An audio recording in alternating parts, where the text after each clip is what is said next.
இதை கவனிச்சிங்களா இல்லேனா மறுபடி பாருங்க.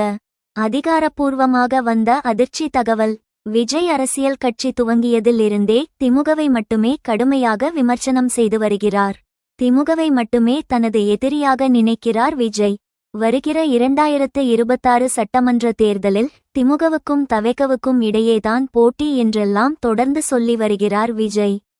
மேலும் நேற்று ஈரோடு பெருந்துறையில் பொதுக்கூட்டத்தில் பேசிய விஜய் திமுக ஒரு தீய சக்தி என்று குறிப்பிட்டார்.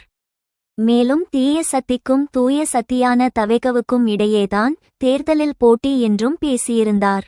ஒரு பக்கம் விஜயின் கடைசி படமான ஜனநாயகன் 2026 ஜனவரி 9ஆம் தேதியும், சுதா கொங்கரா இயக்கத்தில் சிவகார்த்திகேயன், ஜெயம் ரவி, அதர்வா ஆகியோர் முக்கிய வேடத்தில் நடித்துள்ள பராசக்தி திரைப்படம் ஜனவரி 14ஆம் தேதியும் வெளியிட திட்டமிட்டனர். ஜனவரி 10ஆம் தேதியே பராசக்தியை ரிலீஸ் செய்யுங்கள் என உதயநிதி கராராக சொல்லிவிட்டாராம். விஜய் பேசிய அரசியல் அவரின் ஜனநாயகன் படத்தின் வசூலை பாதிக்கும் என தெரிகிறது. ஏனெனில் கண்டிப்பாக முக்கிய பெரிய தியேட்டர்களை பராசக்தி படத்திற்காக ஒதுக்கிவிடுவார்கள். இதையெல்லாம் மீறிதான் ஜனநாயகன் வெற்றி பெற வேண்டும்.